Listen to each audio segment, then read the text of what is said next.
सृष्टि के पालन करता भगवान विष्णु संसार की रक्षा के लिए हर युग में पृथ्वी पर अवतरित हुए। माना जाता है कि जब जब धर्म संकट में पड़ता है और पाप अपने चरम पर पहुंचता है, तब तब भगवान विष्णु किसी न किसी रूप में धरती पर जन्म लेते हैं। यूं तो भगवान विष्णु के अनेक अवतार हुए, पर उनके 10 अवतारों को प्रमुख माना जाता है, जिन्हें दशावतार भी कहते हैं। आइए जानते हैं भगवान विष्णु के उन्हीं 10 अवतारों के बारे में। क्यों और कैसे लेना पड़ा भगवान विष्णु को बार बार धरती पर जन्म। भगवान विष्णु का पहला अवतार मत्स्य अवतार। मत्स्य अवतार भगवान विष्णु का पहला अवतार माना जाता है। इस अवतार में भगवान विष्णु आंशिक रूप से मछली और आंशिक रूप से मनुष्य के रूप में प्रकट हुए और उन्होंने धरती को महाप्रलय से बचाया। आइए जानते हैं मत्स्य अवतार की कहानी। कहा जाता है कि एक बार राजा सत्यव्रत हुए। राजा सत्यव्रत एक दिन नदी में स्नान कर रहे थे। तभी उन्होंने अपनी अंजलि में जैसे ही जल भरा, तभी उनकी अंजलि में एक छोटी मछली आ गई। राजा ने सोचा कि वे इस मछली को वापस पानी में डाल दे, पर उस छोटी मछली ने राजा से विनती की कि हे राजन, आप मुझे वापस नदी में न डालें, वरना सभी बड़ी मछलियां मुझे खा जाएंगी। इसके पश्चात राजा उस मछली को अपने कमंडल में रखकर अपने महल में ले आए और धीरे धीरे उस मछली का आकार बढ़ने लगा।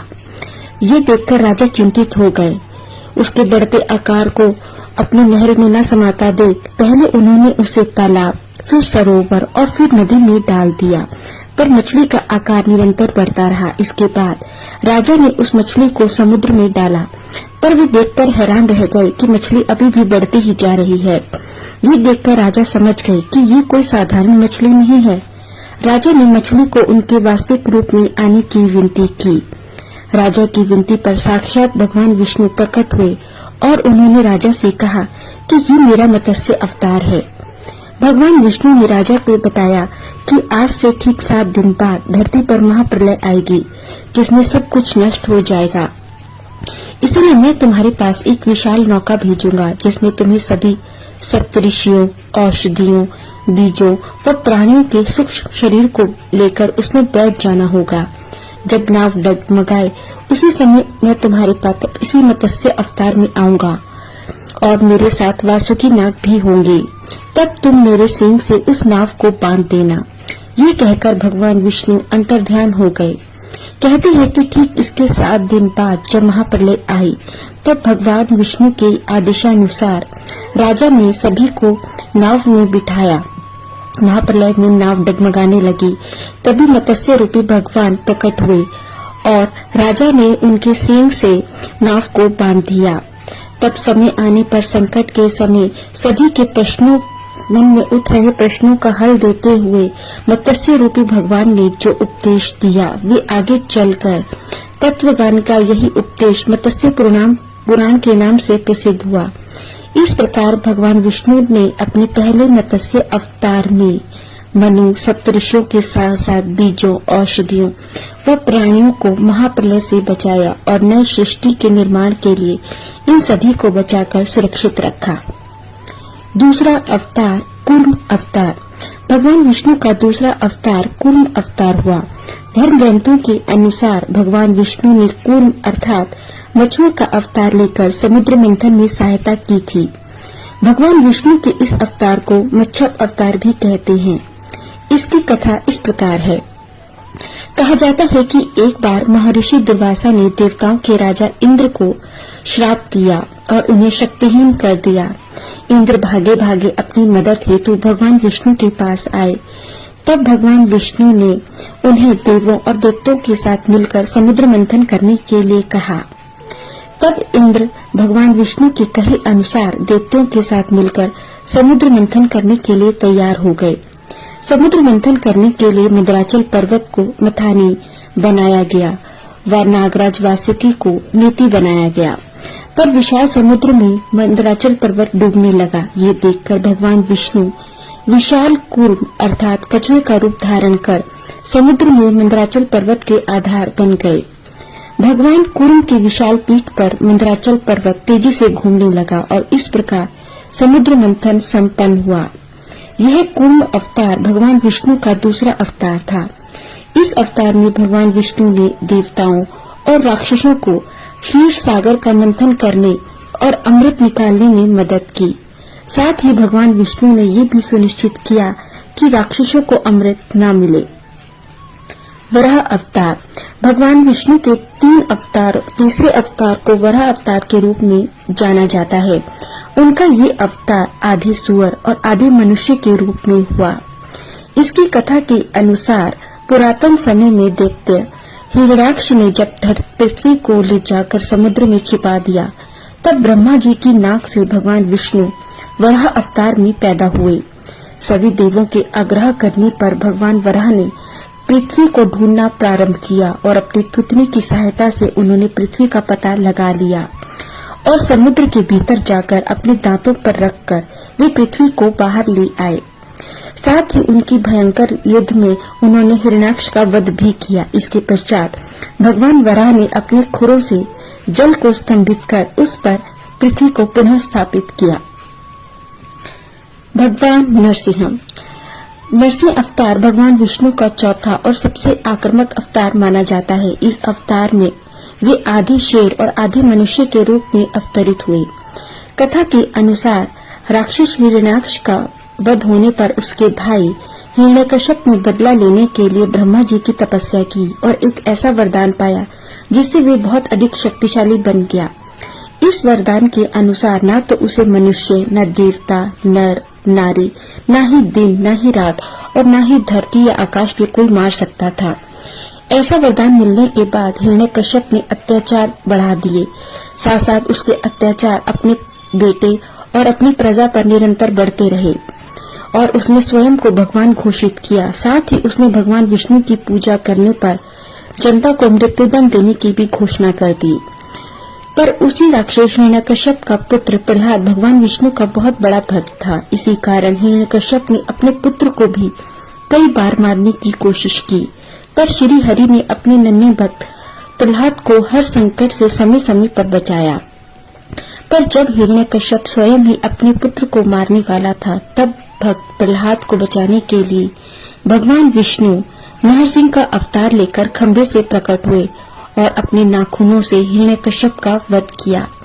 कहा जाता है कि जिस समय भगवान नरसिंह ने हिरण्यकश्यप को मारा, उस समय न तो दिन था न ही रात, अपितु संध्या का समय था। न ही उन्होंने उसे मनुष्य, पशु, पक्षी के रूप में मारा, बल्कि आधे नर और आधे शेर का रूप लेकर मारा। न ही किसी अस्त्र से, न ही किसी शस्त्र से, अपितु अपने नाखूनों से मारा।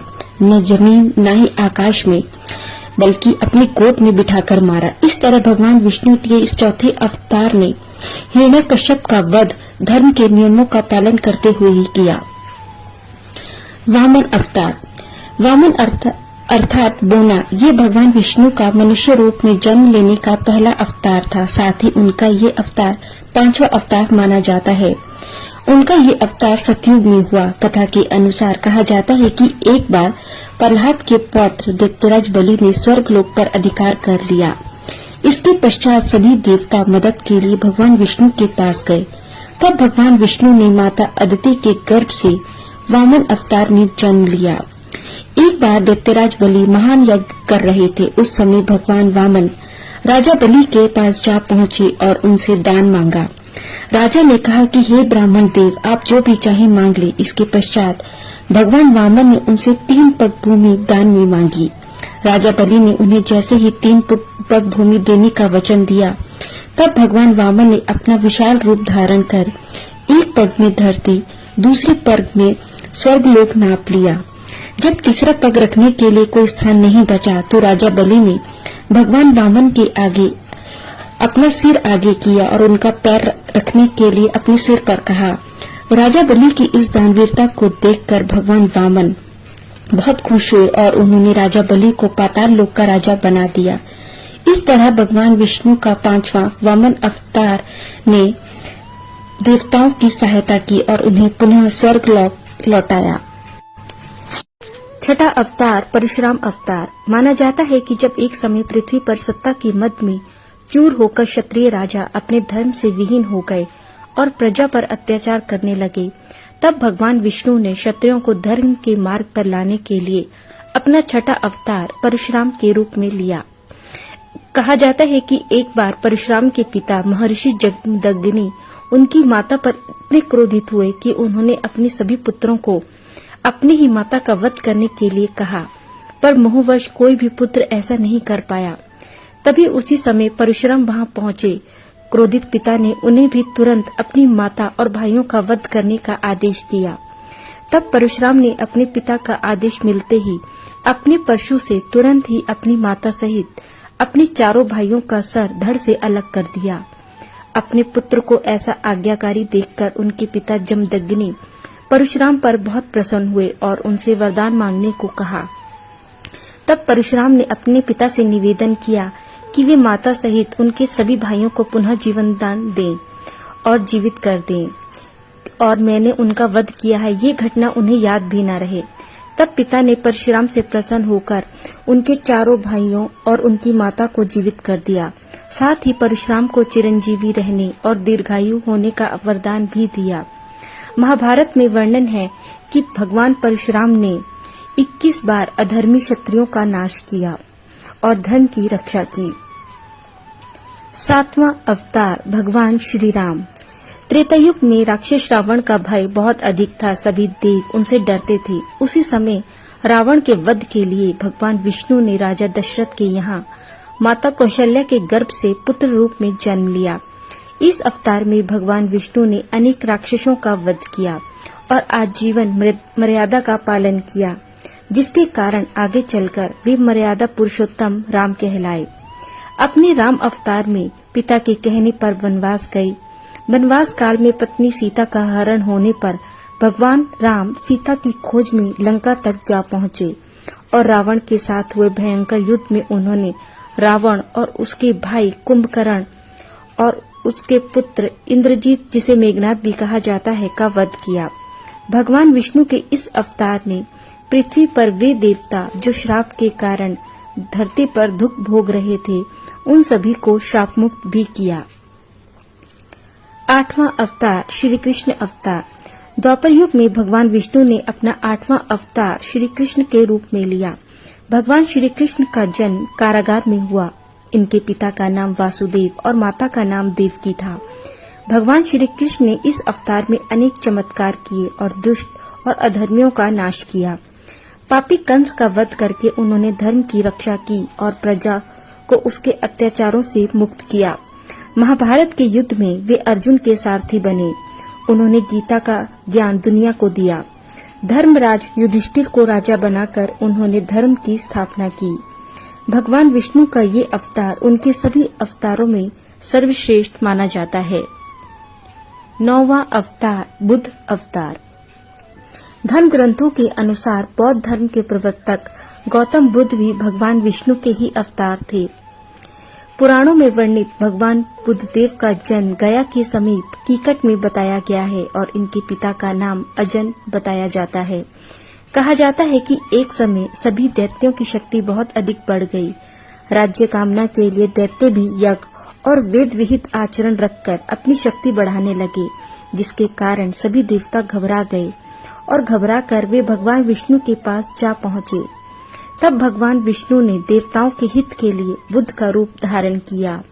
उनके हाथ में मर्जनी अर्थात झाड़ू थी और वे मार्ग को बुहारते हुए चलते थे। इस प्रकार भगवान बुद्ध दैत्यों के पास जा पहुँचे और उन्हें उपदेश दिया कि यज्ञ करना पाप है, यज्ञ से जीव हिंसा होती है, यज्ञ की अग्नि से कितने ही प्राणी भस्म हो जाते हैं। भगवान बुद्ध के आदेश से और उपदेशों को सुनकर दैत्य अत्यधिक प्रभावित हुए और उन्होंने यज्ञ व वैदिक आचरण रखना छोड़ दिया, जिसके कारण दैत्यों की शक्ति कम हो गई और देवता पुनः अपना राज्य प्राप्त करने में सफल रहे। 10वां अवतार कल्कि अवतार।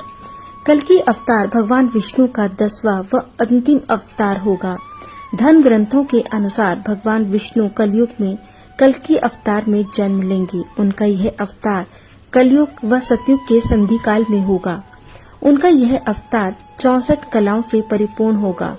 पुराणों के अनुसार उत्तर प्रदेश के मुरादाबाद जिले के संभल नामक स्थान पर विष्णु यशा नामक तपस्वी ब्राह्मण के घर भगवान कल की पुत्र रूप